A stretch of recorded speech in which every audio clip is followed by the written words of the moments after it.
Welcome to the Somm Demand studio, joined by my good friend and mentor, Gianpaolo Paderlini. Always a pleasure to have you in. Always good to be here. Fantastic. You'll notice you see you dressed up for the occasion here. It's warm. It's summer now, so yeah, I'm dressed appropriately. It's starting to feel that way with the wines. They're perfect cellar temp, which is always great. And even though it's warm out, I would expect you to be drinking champagne, but we're going to be doing some reds today. Yeah, so in our experience, we've found that many people prefer to drink red wine, regardless of season, temperature, occasion. And there's kind of this idea that red wine is really defined by being rich and tannic and concentrated. And we think that that's not totally true. So wines like Brunello, Cabernet, we love those. They're delicious, but they're not exactly refreshing, right? They're a little bit big and they really, can dry your mouth out. So we wanted to present today some wines that we think are really nice and bright, refreshing alternatives that are just perfect for drinking on a warm summer afternoon or evening. Yeah, I mean, looking at them right here, a lot of people can assume that a wine is, lesser based on appearance. And, we're kind of here to debunk that. It's a bit of a fallacy. The assumption that a good red wine is based on its color is kind of removing the context of the grape from that glass. So, for example, one of your favorites, Nebbiolo. Yeah, Nebbiolo is absolutely one of my favorite grapes, and it is a perfect example of a wine that doesn't have a lot of color. It's notoriously pale in color, has kind of a brickish, almost orangey hue. It's never very dark, never super opaque, but it makes wines that have a lot of acidity, a lot of tannin, a lot of structure, incredibly age-worthy as well. So it doesn't have to have a whole lot of color to be a big, serious wine. One of the most famous and beloved wines in the world also is Pinot Noir, which is also a very good example of a light colored wine. That's a little closer to what we're tasting today in terms of being soft and not overly tannic. But these are some fun Italian alternatives to Pinot. So if you like Pinot, you should pay attention to these. Yeah, if you like Pinot, you probably like all three of these. And but earlier, going back to just some, you said uplifting, brighter style wines. So what is that? How does that come through in a wine, or what's the structural components that maybe make something like that? So when I think of a bright, uplifting red, I think of acidity primarily, because acidity is the backbone to a wine that really keeps it feeling crisp and bright and lively. A lot of people associate acidity more with white wine, but it's definitely a factor in red wine as well. But on its own, it's nothing. It really it requires some flavor as well. And when you have some red wines that have more of a kind of floral, aromatic, some kind of spicy, savory notes, and really bright red fruit, and you combine that with acidity, that makes for a really exciting, kind of vibrant red wine. Maybe it's because I'm looking at the color of this too, but it also sounds like you're talking about wines that could take a chill, or absolutely, yeah. Any of these wines would be really tasty with a little chill. We're talking here like 10 minutes in the fridge, no longer. You don't want these to be too cold, because the colder they are, the less flavor you'll get. But with 10 minutes in the fridge and pull these out, they'll be really just refreshing and full of life. Yeah, depending on how hot the day is, you might want to. Exactly. Perfect. So the three wines that we're going to do today so the first one we're doing is from Grosjean, and it's Val d'Aosta Primetta 2021. Then we're going to go to Diego Mora with the Verduno Pella Verga from the same vintage, 2021. And then the third wine that we'll be tasting, you can even see the color regression, is from Manancourt in Alto Adige. It's a grape called Schiava, and the vintage of that is 2020. And so with the first wine, I think we should put ourselves in a little bit of context here. And so it's a nice little map of northern Italy, and Val d'Aosta is this, small region tucked in the Alps on the border of, France and Switzerland here to the north. And it's home to some of the highest vineyards in all of Europe. And Primetta is a grape I won't take credit for finding because you introduced this grape to me a few years ago. Do you want to tell people about maybe some typicity of Primetta, or sure, about the grape? I didn't find it either, just to be clear, but I'm very happy to share my love for it. So Primetta is a very, very thin-skinned and pale-colored red grape that grows in Val d'Aosta at some of the higher elevation vineyards. There's very little of it planted. It was almost extinct in the late 20th century, and it was kind of revived by Grosjean among a few other wineries that are really passionate about it. And it's really defined by its lack of color. It looks almost like a rosé, really, really light. Yeah, it's really kind of citrusy, light red fruit characteristics. And it's also defined by how rare it is, because there are under 50 hectares planted in the entire world. So it's something that you don't see very often.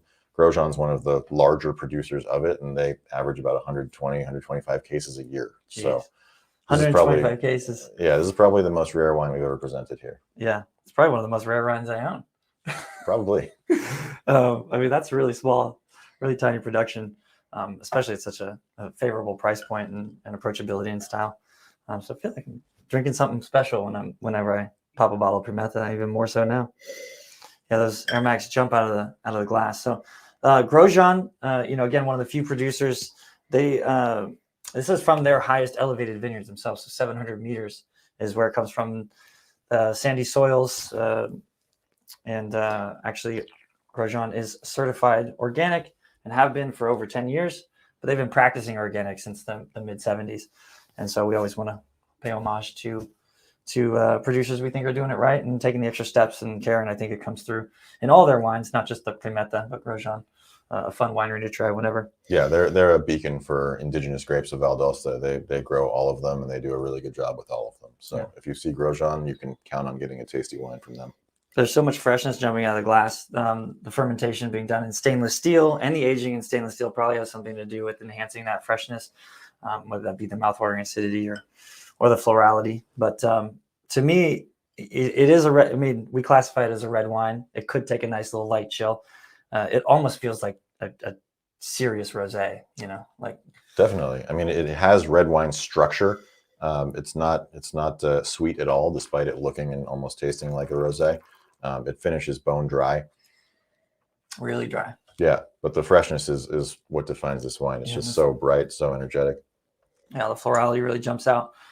I don't know what other types of flavors you get. I mean, I get a little bit of red fruit in there, some bright underripe style, but yeah, for me, it's the aromatics are really not as fruity and more about citrus. Like think of like blood orange rind, just like zesting some of that. It's really kind of pungent and like floral. But in the mouth, there's a little bit more red fruit there. It's kind of underripe without being tart. It still has a nice soft mouthfeel.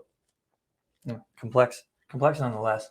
Yeah, I mean, more complex than most rosés, I guess. A wine that over delivers for its color, right? Yeah. Definitely. I mean, you can feel the intensity on the palate. I even have some structured tannin. I mean, contributing to that bone dry quality you're talking about. So this is maybe for some people not a type of wine they don't see very often. So, I mean, how would you recommend people to enjoy a bottle of Primetta other than right now? Well, it depends how hot it is. But if you have access to a pool on a hot summer day, chill this down a little bit and just sip it by the pool. It's fantastic like that. But it does have plenty of food applications as well. Tomatoes are a really obvious one. If you make a nice little heirloom tomato salad with some vinegar, some basil, just really bright and fresh kind of food like that would be perfect for this. Yeah, the acidity being so high, it kind of match that tomato. Yeah, it doesn't call for anything too rich. You want something light and bright with it. Yeah, some summer apps, some light fare. Yeah. All right. Well, even though I want to keep drinking it because the acidity just keeps pulling me back into the glass, well, we'll get on to wine number 2. So we're doing Diego Mora, Pella Verga, and let me get our friendly little map up here. So Valdosta, the wine number 1, Primetta. We're just going to move down the hill, I guess, into Piemonte or Piedmont in English if somebody speaks that. So we're still in the Alpine region, but it's definitely lower than Valdosta, and the most famous wine appellation in the area would be Barolo, also in Piedmont or Piemonte. But Pella Verga is a special grape. You want to tell them a little bit about Pella Verga and how it links to Barolo? So Barolo is the name of a wine and a place. And within the place Barolo, there are a bunch of other grapes that are grown as well. We've discussed Dolcetto and Barbera here in previous episodes. But this is one called Pella Verga that grows only in the village of Verduno, which is the northernmost village of all of Barolo. It's kind of a south-facing amphitheater, and it's just south of the Tanaro River. And that proximity to the river keeps it really cool. So it's one of the coolest microclimates within all of Barolo. That makes the wines really spicy, really bright. And even in the Barolos you find from this region, they don't taste like any Barolos from other parts of the appellation. They really have this kind of spicy freshness. And Pella Verga is a really good example of that. You often get a little bit of kind of like bright strawberry fruit with cracked pepper, just really soft tannins, really nice, refreshing acidity. That's really typical of Pella Verga.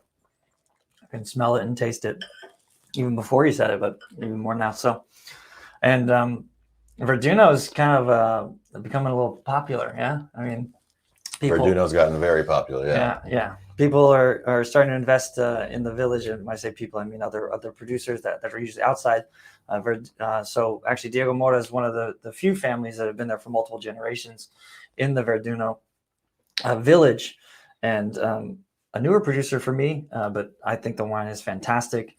Obviously, there are some other Pella Vergas that you've been able to get me less and less of each year, so it's great to have a delicious. It used to be very easy to find Pella Verga, and because Verduno is becoming so popular, it's getting harder and harder. So we're lucky that there are a handful of producers that previously weren't imported and now are available in the market, and this is a really good example of that. And you really only see Pella Verga in Verduno.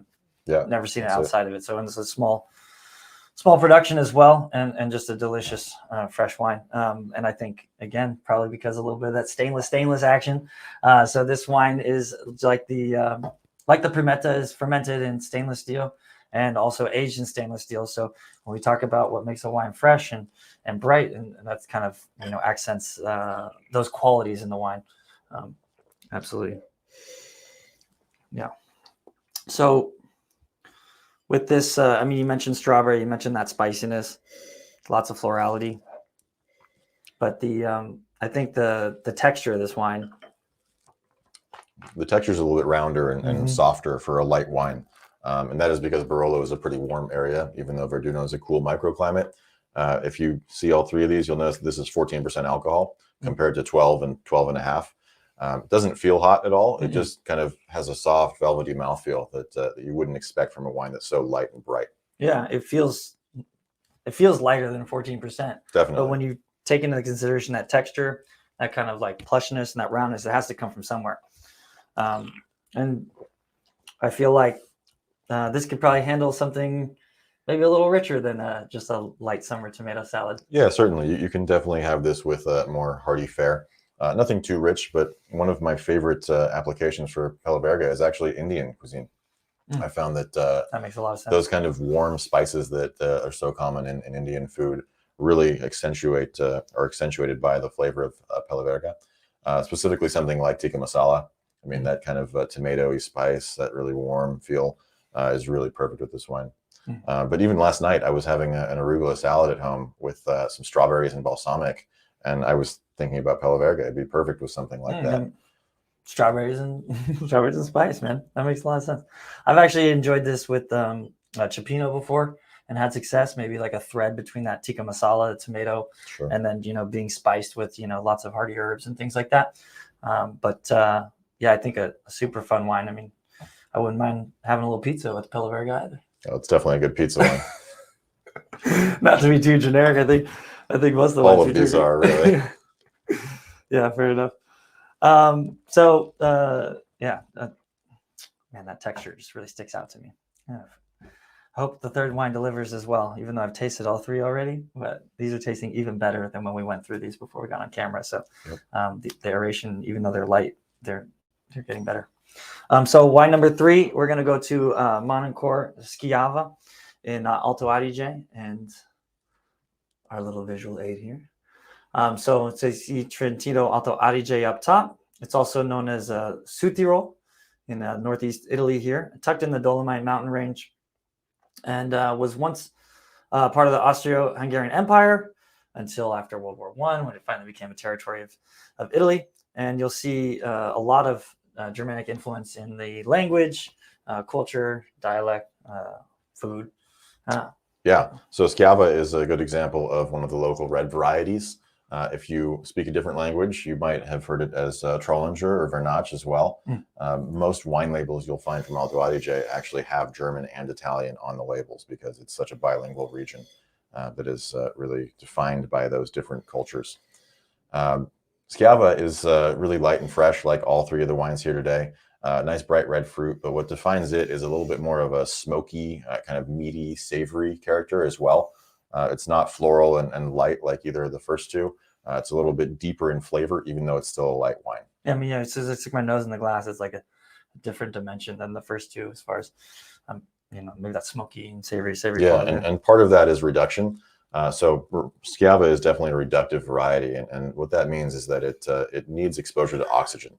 Reductive means that the wine has not been exposed to much oxygen. So the wines that are done in stainless steel tend to be kind of bright and fresh in a reductive manner. But if a grape is reductive, that means that it's going to give off kind of a deep, like danky, kind of pungent smell on the nose if it doesn't have enough exposure to air. So this is something we'll discuss a little bit later once we actually get into tasting the wine. Yeah.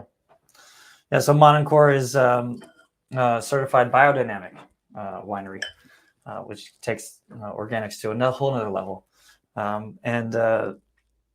Despite this region being mountainous, and we are having mountainous wines, this is actually the lowest elevation wine. It comes from about 250 meters near Lago di Caudaro, just outside of Bolzano, which is one of the warmer areas in the Südtirol appellation, and not stainless steel. And thinking about reduction makes a lot of sense because this is fermented in open top wooden fermenters and then aged in barrel for 5 months, right? So that's increasing the oxygen. The oak they're using is not new. They're not looking for an oaky flavor at all. They just want the wine to breathe a little bit more throughout the vinification process, and that helps to minimize that reductive characteristic a little bit. You still do get a little bit of that on the nose right away, and if it's a little bit off-putting to you, which it is to some people, a quick decant can certainly help to blow that off. It's still going to have kind of a smoky, savory flavor after decanting it. Even that's just part of Schiava, but it's definitely something to be aware of when opening this wine. And even without a decant, I mean, we opened it about 30 minutes ago, and it's already kind of evolved as far as the freshness. It smells totally different. Yeah. And so sometimes just a little bit of time.